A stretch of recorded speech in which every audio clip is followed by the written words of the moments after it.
Welcome to Nature Backed, a talk show about green future. My name is Erkki, and today my guest is Erkki Kubber from Impact Day. Welcome to Nature Backed, Erkki. Welcome, Tarmo. You're a co-founder of Impact Day. Tell us in a few words, what is Impact Day? Shouldn't every day be an Impact Day?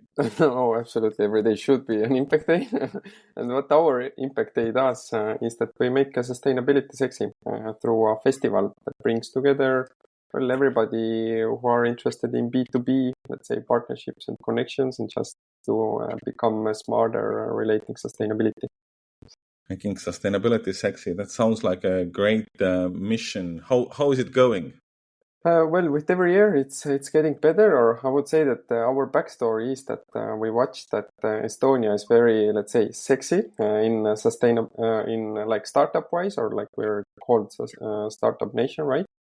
And as my co-founder's background as well is in sustainability and like entrepreneurship, we thought that sustainability could be same as we are with startups already. And we just watched that what Estonia has done is that they have started bringing community together. They have started doing festivals like Startup Day and Latitude, and this has made a huge growth. So let's do the same thing with sustainability. In our imagination, on the first year, we thought that, if we have 700-800 enthusiasts, that would be lovely. We had 1,500. Next year, we had 2,800. So it seems that this sustainability is getting sexier and sexier. And, for the viewers outside or listeners outside Estonia, Impact Day is a festival organized in Estonia. You were kind of explaining a little bit why it's in Estonia, but what's the plan? Will it be always in Estonia? Well, in the near future, it will be already coming to other countries as well. But at the moment, as we are the only ones here in the Baltic and Nordics, this is the region that we're targeting and where our speakers and partners and attendees are coming from as well. But we are at the moment already finalizing the franchise model as well. So starting from 2025 or 2026, Impact Day can be all over Europe, Africa, Asia, or whoever wants to bring sustainability to their region and countries as well. Why analog? Why people have to get together? Isn't the prime example of sustainability is people like me and you discussing now over their digital connection? Yeah, absolutely. In that kind of sense, doing it virtually would be the smartest move ever.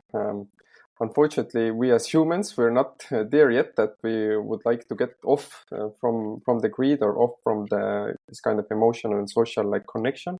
And that's why events are present. People still want to get together. They want to, meet face to face. And we are, of course, helping people to join virtual as well. If you don't want to fly from UK and you just want to get the content, you can watch it, of course, like digitally, but at the same time, as still we like to communicate, and a lot of, let's say, business or kind of connections are built or done through just talking with each other in the real world. Well, that's why we're still doing it physically as well. Mm.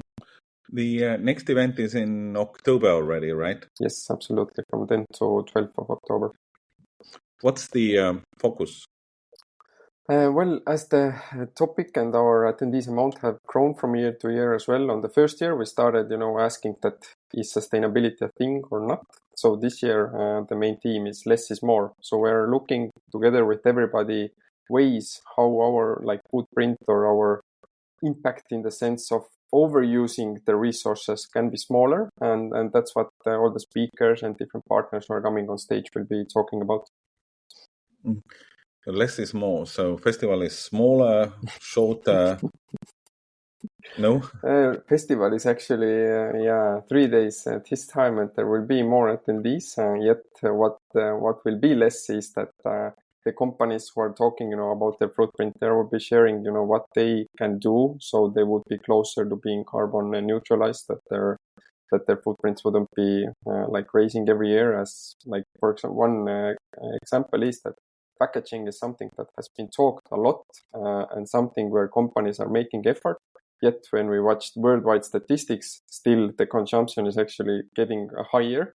So we are giving our effort as well in packaging, in textile, in transportation, that we would just, trigger people's minds into finding the ways where the numbers would get lower. Tell us a little bit how you trying to minimize that impact of the festival. When you grow the festival, more people will travel together, consume more of everything. What are the ways to turn the festival climate neutral? Or Yeah, well, festivals are in this sense indeed a place where a lot of one-day things are happening, so making it very not sustainable in a way. And there are so many different categories. So transportation is a thing, all the things that you're using, your digital footprint, etc., etc. So we are trying to do it in every kind of way. So all the speakers and attendees or partners who are coming from abroad, they have the opportunity to compensate their footprint at least to take that lower. If we get to the physical venue, we don't have any one-time packages over there. Even when you talk about carpets, yeah, so where you walk, right? Usually how event industry works is that you use carpet for one time and then you throw it away. All our carpets are, I don't know how many times they've been used, but they're not new, basically, is the point. For water, people cannot buy bottled drinks, but they have to have their own bottle that they can fill with water from the, however, is the community. Yeah, over there. So there's so many these kind of small things that we're doing. Let's say the impact measurement list, I think we have maybe more than 100 different KPIs over there as well, or 50 at least. And that we're putting so much deliberate action into that, compared with average festival, our footprint is 11 times lower because we just try to do the best in everything. I was recently commenting somewhere in the social media, they were doing a study about lowering the environmental impact of Formula One competition. Mm-hmm. My recommendation was that have you guys considered stopping it? I mean, seriously, if you start to measure the transports of the viewer, hundreds of thousands of viewers in total going to see some race, stopping it would have a tremendously large impact. Yeah.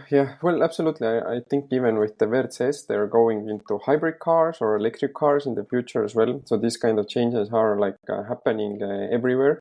And I would think or say about that myself is that, when cinemas came, all the people thought that, theaters will die out. And now when Netflix came, that something same will be happening with cinema.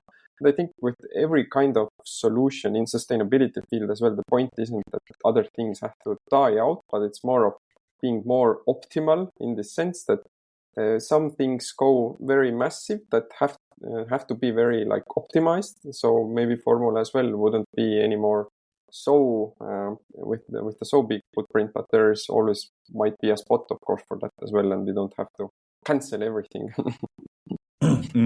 But one should consider if you really aim to have a significant impact, at least. Mm-hmm. Totally fine if they don't eventually. Mm-hmm.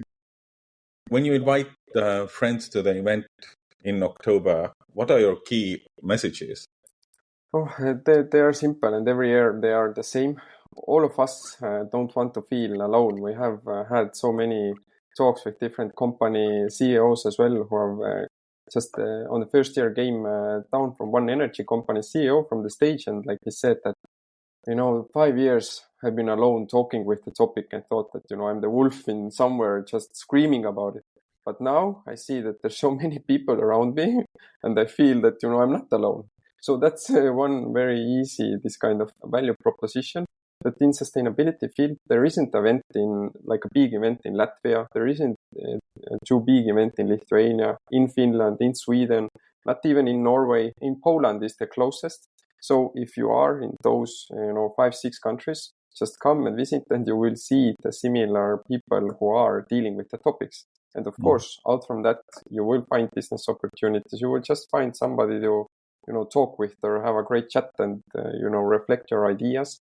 So that's one very simple thing. And the other thing is that as we have together more than 150 experts, and again, there isn't that kind of scale events. You can go to an event where there's 2 experts or 5 experts talking about it. But in our event, you will have 150 of them. You can watch the recordings 2 months afterwards as well. So it's your, how to say, crash course on university that you would take for 2 years anyways. So now you can get it in very fast time. Sounds good. Thanks, Erkki, for joining us today. Thank you, Dharma. If you like the show, subscribe and leave a good rating on the podcast platform of your choice. It would mean a world to us.